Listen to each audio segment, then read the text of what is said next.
Hello. Once again, I come before you as a representative of the Illuminati. You may call me the man. So I can hear you saying it. I can hear it. Where you been, the man? Hey, where you been? If I told you, you wouldn't believe me. I mean, it's just been one outrageous thing after. You know, I thought the Anunnaki audit was probably going to be my legacy. You know, once I finally leave this job, the blissful day that I finally leave this job, as soon as I can find a replacement. I work with some great people, and Johnson, and so I'm sure at some point I'll be able to retire and leave the world in capable hands.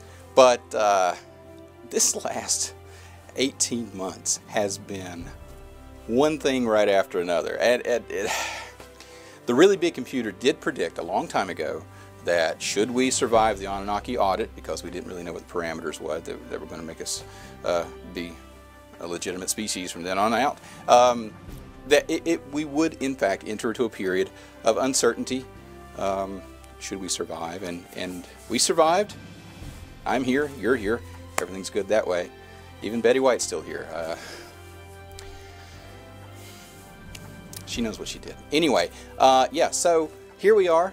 We're all here, and we're in that period of uncertainty, and we have just been one thing right after another. I mean, we didn't actually predict the real docs coming, and we didn't predict the head injury on Trump, and you already know all about that. I mean, that's all in a bunch of videos that you could see anytime you want to. What I can tell you is I will explain my absence over the next few weeks. You will find out what I've been up to.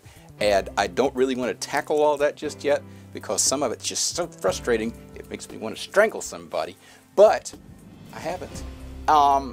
However, I thought we'd skip ahead to the most recent event, which was actually quite happy. The wedding, the royal wedding of Harry and Meghan.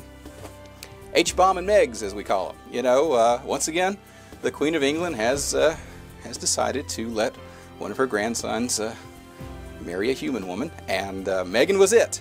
And it's really interesting, because I know you're thinking, well, you know, Meghan, she was an actress, she was American, she's been married before, all this kind of stuff, and haven't we already seen this kind of thing before? And yes, actually, and it took this long to do it again.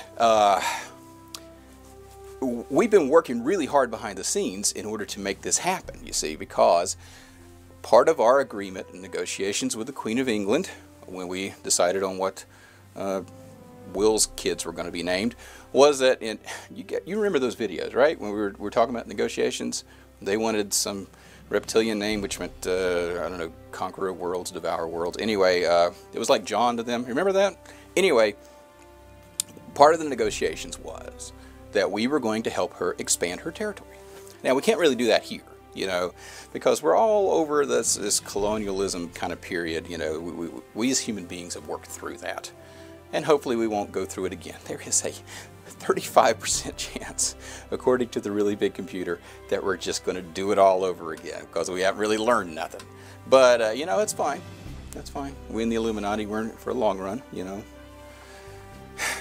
Eventually, we're going to come out of all of that, but still, 65% that we won't. That's pretty good. Those are pretty good odds, right? More than 50-50, more than a coin toss. Anyway, so she wants to expand her territories, and I've already, you know, I've described her as being ruler of, I think once it was like 2 out of the 3 populated outer dimensions, and then it was 3 out of the 4 populated outer dimensions, because of course Odin has one by himself, and then there's the Queen's dimensions that are populated. There are 7 total, as I've explained before. We are in the green, if you look at it as a rainbow color thing. We're in the green section, and then it gets a little more flimsy on the way out, let's say. The most solid, the most real, for lack of a better term, is this green section that we live in, just by default. So, lucky us, yay! The further out you go, the more unstable it gets. So if you're looking at the red section or the violet section, once again using the rainbow, they're really unstable, okay? So they frequently go in and out of existence, and people who have actually tried to live in those dimensions just stopped. I mean, just boop, they're there 1 minute, they're not there the next minute. And then sometimes they come back. It's kind of weird, right? They're not really the same people sometimes. Sometimes they're exactly the same people, and raises a lot of questions about identity. Who are we really? Are we, that's just another video. Never mind. So, yeah, so these other dimensions, they pop in and out of existence because they're influenced by the central dimension. Now, the closer you get to the central dimension, the more stable things are. We're in the stable part of it, but our influence echoes out across the other dimensions. It's how Odin actually found Asgard. It's how he took over his area. He came from the Norse country. He went over there. It became godlike. Small g, small like. Don't tell him I said that, because I hate him popping in my office. Anyway, yeah, so it's how he actually went over there and founded his own realm. It's how the queen found us, is that she was like, she felt like a disturbance. They were pulled toward us, gravitationally almost, to a more stable dimension, and she came over here. Well, she didn't come over, it was a while ago, but some of them came over here. So yeah, it was that way. And then those outer dimensions, well, people just kind of left those alone because we kept influencing it with what we did. One of the things that we did was pop culture. Just like the United States exports its pop culture throughout the world and is the primary export of pop culture, movies, music, etc., and has influenced the entire globe. Don't come at me, flat earthers, the globe. Anyway, yeah, just like that, our dimension itself influences the others.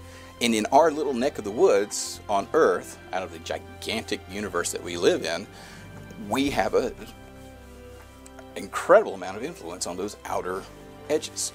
So much so that if certain things go one way, pop culture, let's say, falls apart or is not really all that popular, some of those dimensions just kind of disappear.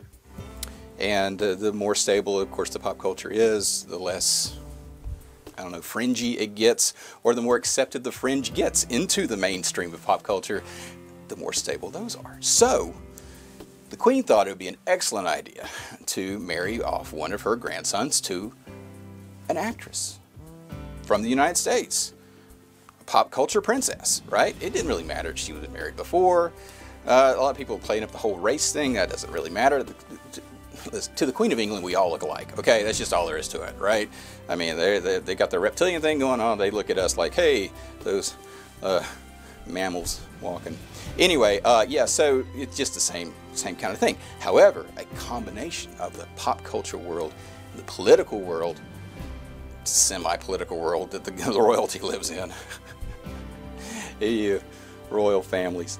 Anyway, yeah, put those two things together and you create a more stable outer edge. And the Queen can, of course, expand into that outer edge. That's what she's looking to do. So instead of being ruler of 3 of the 4 populated outer dimensions, she can be a ruler of 4 of the 5 populated outer dimensions, or whatever that boundary pushes out to. And so, yeah, she's really excited about that idea. And so we worked to make that happen. Now, we didn't even know it was going to work this way until we had an experiment. You know, back in the 1930s, you guys remember the 30s? I remember the 30s. It was a wild ride. Actually, a lot like today. Anyway, yeah, it was a very wild ride. And of course, there was that Hitler fellow that was putting everybody together in Nazi Germany, and he had his eye on all of Europe. Well, we warned people. We warned people a lot. Hey, this guy's coming. This guy's coming. Nobody would listen to us. World War I had just kind of like tapped everybody out. They were done, and they didn't want any other kind of conflicts for a while, right? So Hitler rises to power. We warned him. Hitler starts to expand across Europe. We warned him, right? He puts his eye toward thing. I'm going to go here. I'm going to go there. Well, we knew that if it weren't for a steady opposition in England, all of Europe would fall, just almost immediately. And then, of course, what would follow is Asia, and then Africa, and so on and so forth, right? Until maybe the Americas would still be free,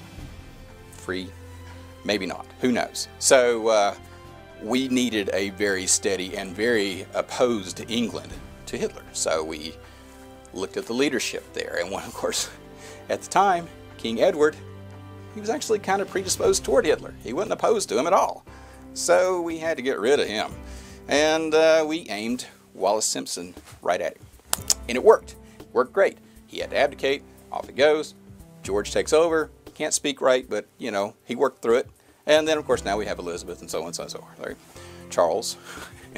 Maybe for 2 weeks at some point in the future. Who knows? Anyway, so, yeah, so all that stuff happened. And then we noticed something, and that was when the Wallace Simpson, who was a huge American socialite, by the way, had a lot of influence. She was in and out of all these circles or whatever. And she hooked up with the political circles in England, which were, in fact, the hybrid reptilians. And, you know, something happened to the outer dimensions. They became more firm. We got these reports back that, hey, there's like grass growing and the equivalent of grass growing anyway, and the equivalent of trees and such, and everything's firm. People aren't disappearing as much as they used to, and they're kind of solid, and they're actually starting to make plans, and you know, it was amazing. People were actually moving, and then of course it all fell apart. World War II happened. It just destroyed everything in the world, and you know, then suddenly the Americans were on the rise, a way that they weren't before. But there's a lot of conflict, turmoil. Most people don't remember that. After World War II, it was a mess. It was a mess for a long time. Things were pretty good in America if you weren't black, but yeah, other than that, it was a mess. And so, progressing, you know, looking forward to the future where everybody's equal, everybody's going great. We had our hands full. And then all of a sudden, all those outer dimensions started falling apart again. So, she wants more territory. She wants to expand her holdings. She came to us. Hey, any way you can help us out here. We found Meghan, who was an actress. Harry was really fond of her. And yeah, the H-Bomb and Megs got together. And there you are. Now they're married. And this time we actually made it to the ceremony. So, you know, if you look through the pictures, the official pictures, you'll see me. Usually in the background, usually there's somebody like half a face or something. But, you know, I'm kind of used to doing that. And but no, I got to make it to the ceremony, unlike William and Kate's wedding. Thanks, Johnson. And of course, there was the real ceremony that happened underneath Buckingham Palace with the High Priest Ska. He made it back, and he had another blessing. I can't even say what this one is. I mean, to us, it's just so offensive that it's just really hard. And it's just, but to them, it was great. Everybody was smiling, lots of teeth, lips were blue.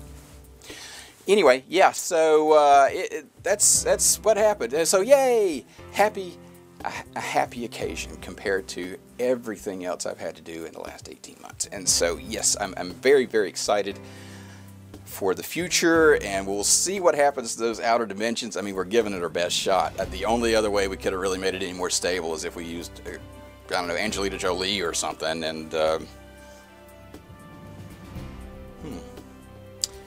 maybe next time. Maybe next time. Okay, anyway, we'll see how this works out, and see how happy she is, and, you know, maybe one day she'll just go home and leave everything to Charles for a couple of weeks, and then, of course, off to William. You just never know. You never know. The future is always unfolding, right? But we have a goal. We in the Illuminati, we're trying to make the world a more kind and gentle place in which to live. And to that end, you can actually help us out quite a bit. You can, of course, hit the subscribe button down below. You can ask us questions if you have some sort of comment or question. You just leave it down there below.